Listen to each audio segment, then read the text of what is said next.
Hi friends, welcome to Saranya வீட்டு சமையல். இன்றைக்கி உங்களுக்கு ஆனியன் டொமேட்டோ சப்ஜி எப்படி செய்கிறதுங்கிறத சொல்ல போகிறேன். அதுக்கு இங்கே இன்க்ரீடியன்ட்ஸ் எடுத்து வச்சுருக்கேன். என்னென்னு பார்த்தீங்கன்னா, இங்கே ஒரு பெரிய வெங்காயம் 3 பெரிய வெங்காயம் பொடியாக கட் பண்ணி வச்சுருக்கேன். இங்கே ஒரு 5 தக்காளி, நாட்டு தக்காளி பொடியாக கட் பண்ணி வச்சுருக்கேன். இங்கே கொத்தமல்லி கடைசியாக ஆட் பண்ணுறதுக்கு வச்சுருக்கேன். அப்புறம் இங்கே மஞ்சத்தூள், மிளகாய்த்தூள், உப்பு, கடுகு, ஜீரகம், கருவேப்பிலை வாஷ் பண்ணி வச்சுருக்கேன். இதுக்கு தேவைக்கு தகுந்த அளவுக்கு வரமிளகா. நான் வரமிளகா ஒரு 6 வரமிளகா எடுத்திருக்கேன். இப்போ வாங்க இது எப்படி செய்யறதுன்னு பார்க்கலாம். குக்கரில் ஒரு 3 ஸ்பூன் எண்ணெய் ஊற்றிக்கிறேன். எண்ணெய் சூடானோடனே கொஞ்சம் கடுகு போடுறேன், கொஞ்சம் ஜீரகம் ஆட் பண்ணுறேன். ஜீரகம் நல்லா பொரிஞ்சிருச்சு. இப்போ எடுத்து வச்சிருக்க வெங்காயம் ஆட் பண்ணிக்கலாம்.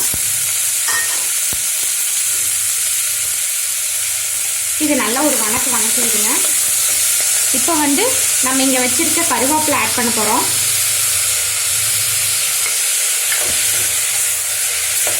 ஒரு நிமிஷம் வணக்கி விடுங்க. இப்போ அடுத்தது நான் இங்கே எடுத்து வச்சிருக்க வரமிளகா ஆட் பண்ணுறேன். இப்போ நம்ம இங்கே கட் பண்ணி வச்சிருக்க தக்காளி இதில் போட்டுக்கலாம். நல்லா வெங்காயம் தக்காளி எல்லாம் நல்லா கலக்கிற மாதிரி கலந்து விட்டுக்கோங்க. நான் இதில் ஒரு 1/4 ஸ்பூன் மஞ்சத்தூள் ஆட் பண்ணுறேன். மிளகாய் தூள் ஆப்ஷனல் தான், உங்களுக்கு வேணும்னா நீங்கள் ஆட் பண்ணிக்கலாம். உங்களுக்கு காரம் எச்சா வேணும்னா நீங்கள் ஆட் பண்ணிக்கலாம். ஆனால் வரமிளகா காரம் கம்மியாக இருந்துச்சுன்னா மிளகாய் தூள் ஆட் பண்ணிக்கோங்க. நான் ஒரு ஸ்பூன் ஆட் பண்ணுறேன். அப்புறம் இந்த டிஷ்ஷுக்கு தேவையான அளவுக்கு உப்பு. எப்பயுமே கல்லுப்பு போட்டு சமைச்சிக்கோங்க. ஒரு 1/2 ஸ்பூன் கல்லுப்பு ஆட் பண்ணிக்கலாம். இது நல்லா கலந்து விட்டுக்கோங்க.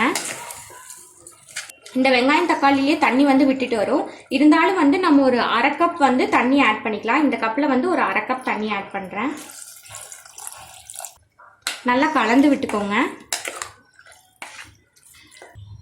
இப்போ நான் இதை மூடி போட்டு ஒரு 4 விசிலுக்கு வேக வச்சு எடுத்துக்கலாம்.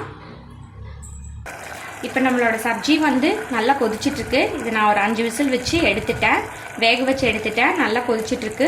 உப்பு காரம் எல்லாமே கரெக்டாக இருக்குது. இப்போ நம்ம கடைசியாக இந்த கொத்தமல்லியை ஆட் பண்ணிக்கலாம். நல்லா ஒரு கலக்கி விட்டுக்கோங்க.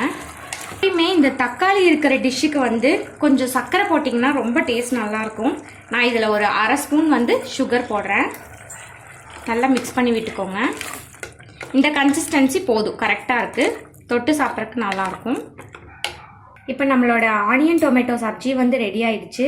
இதை நீங்கள் செஞ்சு பார்த்துட்டு ட்ரை பண்ணிவிட்டு எப்படி இருக்குன்னு உங்கள் ஃபீட்பேக்ஸ் கமெண்ட்ஸ் எனக்கு சொல்லுங்கள்.